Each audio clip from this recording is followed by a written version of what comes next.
Hello, and welcome to the Chemical Reactions Concepts screencast. I'm Miss Willie, and let's get started. So before we can start talking about chemical reactions, we need to take a moment to reflect and remember, how do I know the difference between a chemical change and a physical change? So the acronym that we gave you was City Geologists Love Their Silent Phones. C was color change. G was gas production. L is light production. T is temperature change. S is smell or odor production. And P is precipitate formation.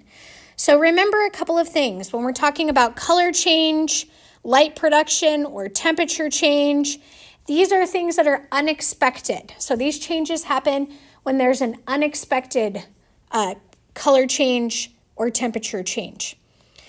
Precipitate formation is when I'm talking about the mixture of two aqueous solutions that produce a solid, not that stuff that's falling from the sky.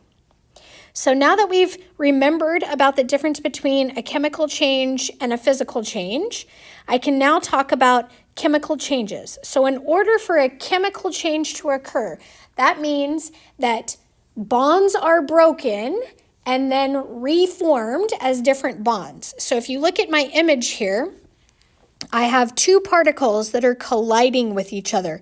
When I have a collision, that requires kinetic energy.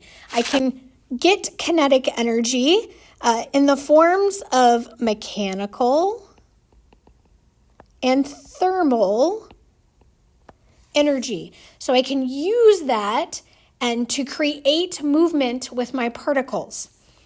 Inside of my particles, there is stored potential energy. Where is that energy stored? That energy is stored inside those bonds. So the reason why we taught you all about the formation of bonds before we taught you this unit is because you needed to know that the energy lies in those bonds. And that energy is different if I'm talking about a covalent bond versus a metallic bond versus a ionic bond.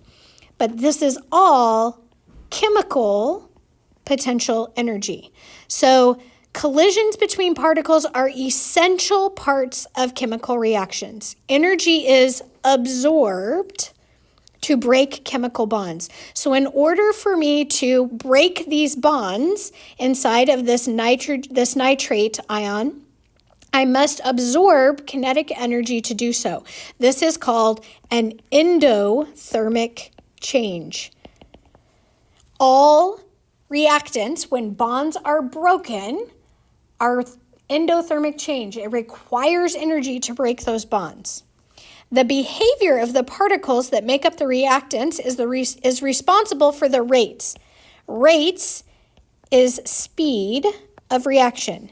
Behavior of particles is what state are they in? And how does that behavior change based off of the state of matter? So solids, sodium atoms in their normal room temperature state of matter is a solid versus water at room temperature is a liquid. How do these change?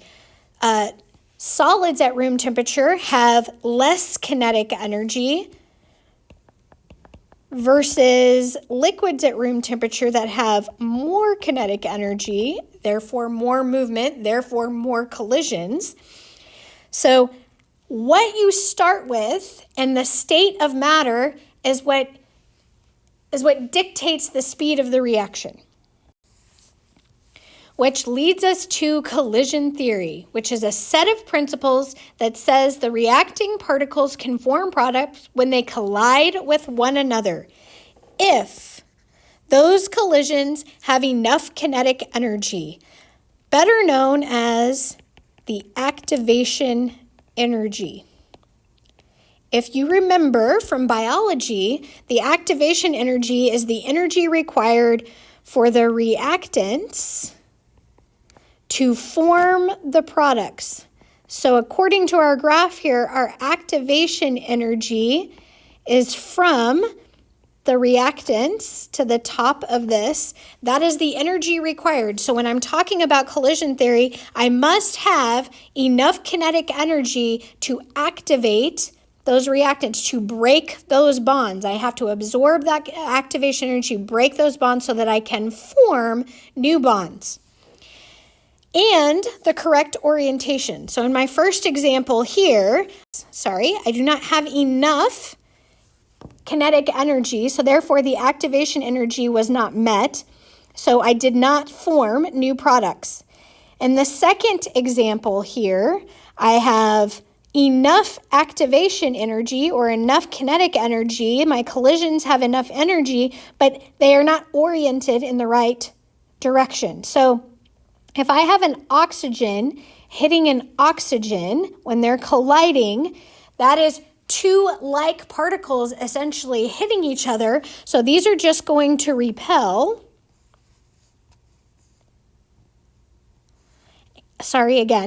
And then new bonds are not going to form. So what you need is to have enough energy or activation energy, and your molecules or particles need to be oriented in the correct direction. So like in my last example here, the carbon is going to hit the oxygen, therefore it can remove the oxygen and pull it away.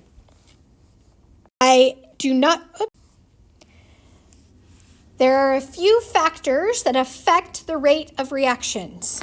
First one that I'm going to talk about is the surface area of a solid reactant. I'm not talking about all reactants. I'm only talking about solid reactants.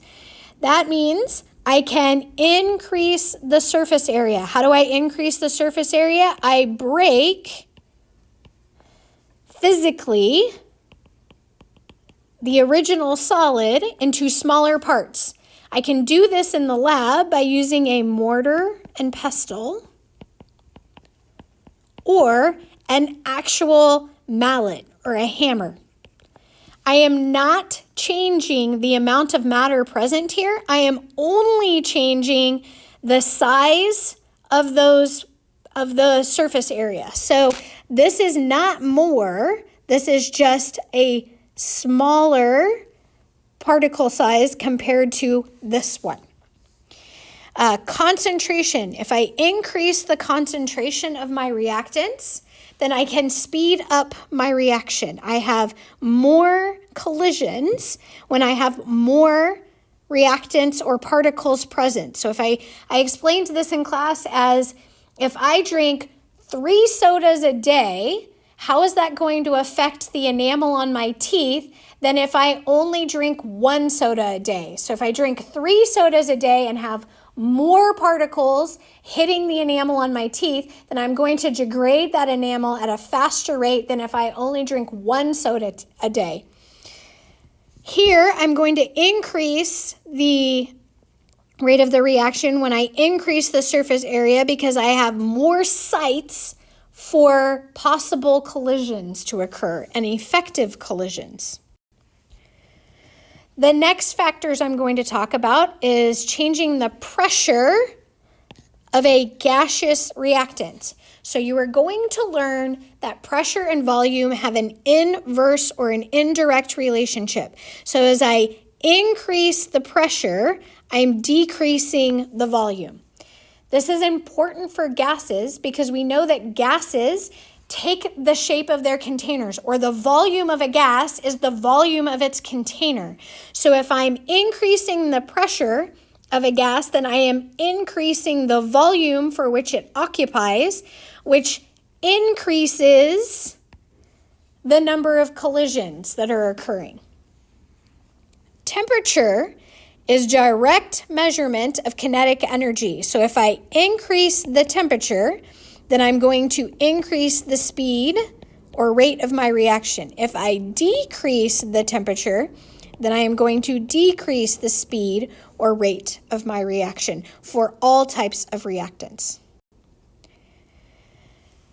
This leads me back to what we talked about on the first slide, that behavior or that nature of reactants. If I have 2 reactants that are gases, those are already in a state of matter that is higher in kinetic energy, both of them.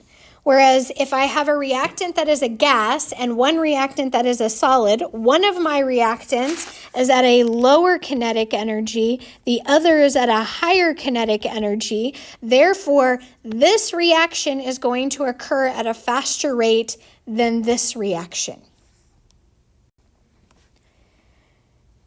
Factors affecting the speed, again, would be the presence of a catalyst. So the catalyst builds a new pathway that is lower in activation energy. So by using a catalyst, I create a new pathway for my reaction that is at a lower activation energy. So therefore, I can increase the speed of my reaction because I'm requiring less kinetic energy for my collisions to have in order for them to go from reactants to products.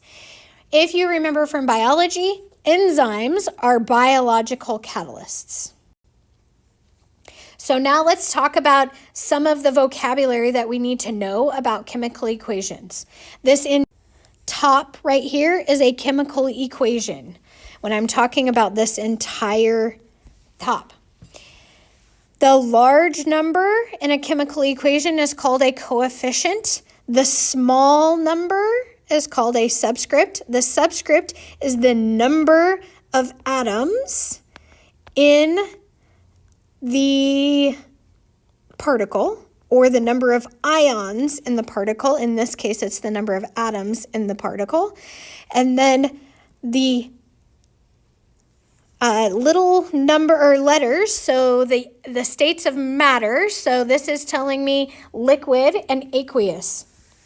Liquid, water, is a pure substance. It is a compound that is a pure substance. Whereas remember, aqueous means that it is this mixed with water. So I have a mixture there, and it is specifically a homogeneous mixture. I can be asked to show a chemical equation in both a traditional sense that you're used to seeing or a particle diagram. I could be asked to draw or recognize both based off of what I'm seeing. On the left-hand side of a chemical equation is the reactants. On the right-hand side is the products. The reactants are always endothermic. It requires energy. So this is an endothermic change. It requires energy to break those bonds. The products are exothermic. It releases energy to form bonds. So now let's talk about balancing chemical equations, the law of conservation of mass. If we remember and reflect back to Unit 2, it was the Lavoisiers who told us that we have to have the same amount of mass on our reactant side that we do on our product side. So some of our steps: count up the total numbers of each type of atom on each side of the arrow. Treat polyatomic ions as single units. So in our example, calcium nitrate means that you have 2 nitrates. I'm not going to split up the nitrogen and the oxygen. This is going to save me lots of time when I am balancing equations. There are moments or times when I would not want to split them up, but in this case, I have an H by itself, an H by itself, and an OH by itself, and an OH by itself in my equation. So I'm going to go ahead and split that into polyatomic ions. So I count. I have a sodium. I have 1 sodium atom. And this is my special way of writing water. So you have not learned, but water will auto-ionize into H plus and OH minus. So I am going to go ahead and split this into an H and an OH. So I have 1 hydrogen and 1 hydroxide on my reactant side. On my product side, I have 1 sodium, 2 hydrogens, and 1 hydroxide. So step 1 is to identify how many of each type of particle you have on the reactant side and how many on the product side. Step number 2 says balance or add coefficients. So the only way to balance an equation is to add coefficients to the species on either side of the arrow that are lacking in number. I'm going to multiply or distribute the coefficient across all of the atoms or particles inside of my chemical formula by any subscripts, and then I recount the total number of each type of atom for that species. Never, ever, ever change any of the subscripts, only write in the coefficients. So this is only true if I'm given a chemical equation. So if they've already provided me with a chemical equation, then I am never going to change subscripts. But eventually we are going to ask you to predict products. If we ask you to predict products, then you will need to change subscripts before you can balance the equation. But if you are given an equation that is full, so I have reactants and products, I will never ever change the subscripts. I will only write in coefficients. If there is no coefficient before the formula, it means it's a 1 and it's optional. I do not have to write a 1, or I can choose to write a 1. I try to balance hydrogen second to last and oxygen last if they are not part of a polyatomic ion. This is going to help you when you learn about the types of reactions and specifically combustion reactions. So step number 2 is to do all of this. So if I'm looking, I start with my sodiums. I have 1 sodium atom on each side of my equation. Those are already balanced. I do not have to do anything to them right now. Hydrogens, I have 1 on the reactant side and 2 on the product side. So in order to balance this, I'm going to have to add a coefficient of a 2 in front of the water. When I do this, that 2 distributes to both my hydrogens and my hydroxide. So this now becomes 2 and 2. So I go back. Sodium, still balanced, 1 and 1. Hydrogen, 2 on the reactant side, 2 on the product side. Hydroxide, I now have 2 on my reactant side and only 1 on my product side. So you guessed it, I'm going to have to add a coefficient of a 2. That 2 also gets multiplied or distributed across all of the atoms inside or particles inside of our formula. So now sodium becomes 2, hydroxide becomes 2. I have to go back and do another check. I have only 1 sodium on my reactant side and 2 sodiums on my product side. So again, I'm going to have to add a coefficient of a 2 to the sodiums on my reactant side. So I have 2 sodiums on both the reactants and the products. I have 2 hydrogens on both the reactants and the products, and I have 2 hydroxides on both the reactants and the products. So I can stop. My numbers of each type of atom on either side of my equation are equal. My reaction is now, or my equation is now considered a balanced chemical equation. Oh, what I forgot to talk about, and step number 4, if my coefficients can be reduced, then you must simplify them. Simplify. Now this means all of them. So in this case, I have a 2, a 2, a 2, and a 1. I cannot reduce this without having a decimal. So I would not simplify or reduce this. And I only simplify or reduce when all of my coefficients are divisible by a lowest number. So it would have to be, if I were to reduce this, it would have to be a 2, 2, 2, and 2, and I could reduce them all to 1. So step number 4 is, if coefficients can be reduced, you need to simplify your coefficients. Leads us to types of reactions.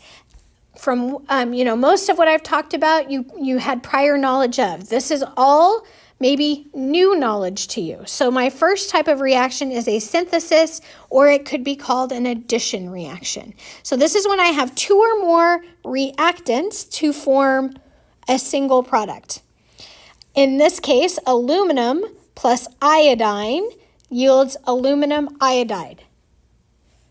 There is a catalyst inside this reaction. So when you have seen a chemical formula written above the arrow means that yields, and I forgot to say that earlier. The arrow means yields.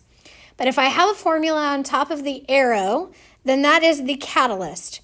I do not need to include it in my reaction. It only lowered the activation energy. It only gave this reaction a new path that required it to have less kinetic energy. So think about this. Liquid, more kinetic energy than two solids. So that's going to allow those to move at a faster rate, but I don't include it in any of my balancing. It is not a reactant. It is not a product. It just facilitated that reaction to happen faster because it lowered the activation energy. The next type of reaction is a decomposition reaction. This is when I have a single reactant that breaks down to two or more products. A prime example of this, and which most people have seen or students have seen, is elephant toothpaste. That is the decomposition of hydrogen peroxide. This also has a catalyst of potassium iodide. This is a prime example of a lot of students have tried to do this on their own at their house, and that store-bought hydrogen peroxide is at a 3% concentration, whereas the hydrogen peroxide that they're doing in a lot of the YouTube videos that you see is 30%. So pretty big increase. So if I increase my concentration from 3% to 30%, that reaction rate is going to speed up quite a bit, and that's why in the YouTube videos, they have a pretty huge elephant toothpaste, whereas when you've done it at home trying to use store-bought hydrogen peroxide, it does not give you nearly the amount of foam, which is the soap that you put in, and the oxygen and the water production.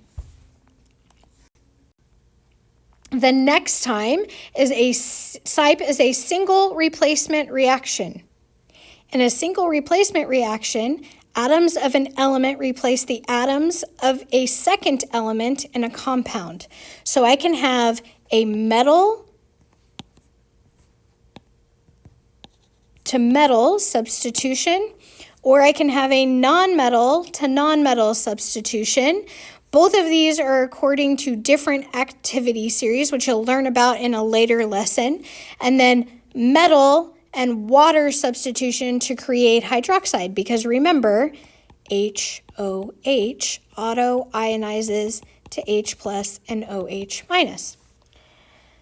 So in my example I have down here, zinc plus hydrochloric acid yields zinc chloride plus hydrogen. So I gave you this example specifically because I wanted to talk about zinc as a metal.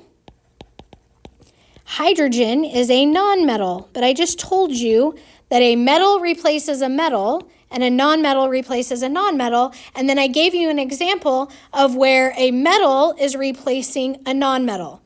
So hydrogen, again, is a special element that is located in group 1, and even though it is a non-metal, when it is in a reaction, it is acting more like a metal. So when I have a single replacement reaction, then this would be an exception where this would act where the non-metal is acting like a metal. So hydrogen is actually found on the metal activity series, not the non-metal activity series. And we'll speak about that more in a later lesson. Double replacement reaction is when you have the exchange of two positive ions, or the positive ions between two compounds are exchanging to form a precipitate, a gas, or a neutralization. So a compound that gives you a neutral pH is water. So when I see water as a product and I have reactants that are ions, so they had to have ions producing. So I had to have ions happening here. I know, remember we talked about this. This is a polar covalent bond, but H auto-ionizes and becomes H+. So if I see water in the products and I have two compounds that produce ions on the reactants, then they switch places. So if you look, my H and my Li stayed. Those were my cations. And then the OH and the bromine swapped places. So this created water, which has a neutral pH. So when I see this, this would be character or classified as a neutralization double replacement reaction. Oh, and I forgot to talk. We will talk more about double replacement reactions in a later lesson as well. Our last type of reaction is a combustion reaction. In a combustion reaction, I have a compound or an element that reacts with oxygen. So if oxygen is a reactant, then this is a combustion reaction. They are exothermic, which means heat is a product of the reaction. Can also be classified as synthesis or addition in some cases or situations. So hydrocarbons contain exactly what it sounds like, carbon and hydrogen. Fuels can have other elements other than carbon and hydrogen. So if you can remember CHNOPS, carbon, hydrogen, nitrogen, oxygen, phosphorus, and sulfur are elements. So our fuels in combustion reaction can consist of those elements. Then it would yield carbon dioxide and water. Again, don't let this confuse you. Water is a product here, but this is not a double replacement reaction because this is not going to produce ions. And so do not confuse this with a double replacement reaction. Also, you can have an element plus O2 yields that element oxide plus heat or light. I could also write isopropyl as C3H7OH, which would allow me to keep my HOH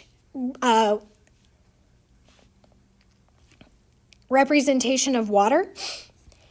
If I don't want to do that, then I could just leave isopropyl alcohol like this and then just do this as H2O and separate it into H and O and not look at it as hydrogen and hydroxide when I'm balancing the equation. But if I have, and so in this case, I have a carbon-based fuel or a hydrocarbon, so I'm creating carbon dioxide. If I have a fuel, like a nitrogen-based fuel here, then I'm not going to produce carbon dioxide, I'm going to produce nitrogen monoxide or dioxide. Magnesium plus oxygen would yield magnesium oxide and light. This gives off a very bright light, which can blind you. So you have to be really careful when you're witnessing this chemical reaction. Both of these are combustion reactions, but only one of them is also considered a synthesis reaction. That would be magnesium plus oxygen yields magnesium oxide because it has two reactants that form a single product. So this would be classified as both combustion and synthesis. And yes, you will have to know that this would be both types of reactions and not just one type.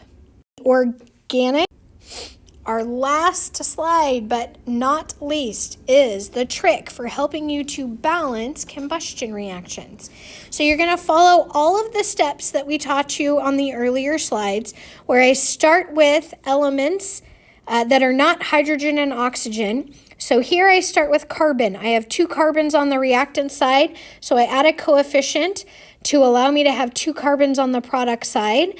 And then I move to hydrogen, because I always do that second to last, I have 6 hydrogen here. So I need to add a coefficient in front of the water to produce 6 hydrogen on the product side.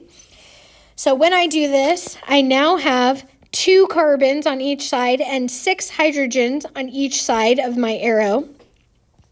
And then on my product side, I have 2 times 2 is 4 oxygens, and then 3 times 1